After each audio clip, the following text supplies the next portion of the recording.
নাবালিকা অপহরণের ঘটনায় পুলিশের উপর ক্ষুব্ধ হয়ে জবাব চাইতে থানা ঘেরাও করল হিন্দু জাগরণ মঞ্চ ও নাবালিকা মেয়েটির পরিবারের লোকজন। জানা গেছে, গত 12 দিন আগে 15 বছরের নাবালিকা মেয়েটি কমলাসাগর মিয়াপাড়া এলাকার এক যুবক বিভিন্ন প্রলোভন দেখিয়ে ফুসলিয়ে বাড়ি থেকে বের করে বলপূর্বক বাড়ি থেকে নিয়ে যায়। পরে ঘটনা জানিয়ে নামধাম সহ অপহরণকারী যুবকের বিরুদ্ধে লিখিত অভিযোগ জানানো হয় মধুপুর থানায়।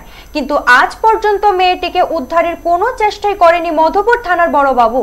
অবশেষে বাধ্য হয়ে সোমবার হিন্দু জাগরণ মঞ্চের কর্মীরা মধুপুর থানা ঘেরাও করেন এবং নাবালিকাকে খুঁজে বের করে দেওয়ার জন্য চাপ সৃষ্টি করেন।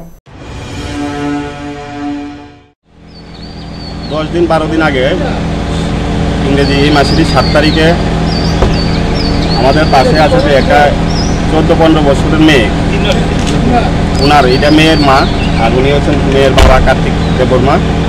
15 বছর মেয়েটার বয়স।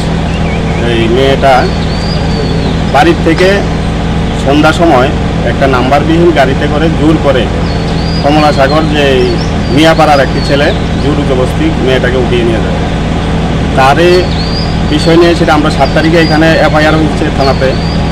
তো আজকে 12 দিন অতিক্রম করার পরেও নাবালিকা মেয়েটিকে উদ্ধার করতে থানার তরফ থেকে কোনো অক্ষমতা প্রকাশ করে তারা। এখন আমরা থানাতে এসেছি ত্রিপুরা হিন্দু জাগরণ মঞ্চের পক্ষ থেকে, আমি বাপন বণিক এবং আমাদের সাথে ত্রিপুরা হিন্দু জাগরণ মঞ্চের বিশিষ্ট কার্যকর্তাগণ আছে।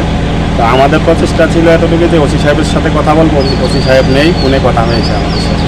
কিন্তু যে ডিউটি অফিসার বা কেসটার আইও আছে, উনিও কিছু কেসটা কতটুকু এগিয়েছে এই নিয়ে কোনো সন্তুষ্টমূলক আমাদের কাছে কোনো আনসার দিতে পারেনি। আমার মনে হচ্ছে যে প্রশাসন যদি এটা ভালোভাবে প্রেশার দেয় বা ভালোভাবে চেষ্টা করে মেয়েটা উদ্ধার করা যাবে। কিন্তু মেয়েটা এখন কি অবস্থায় আছে, ওর কি জীবন বেঁচে আছে কি নাই, সেটাও আমাদের কাছে কোনো ইনফরমেশান এখন অবধি থানা থেকে আমরা পাইনি, বা ওইটুকু কথা জানার কোনো আমাদের এখন অবধি জানতে পারিনি।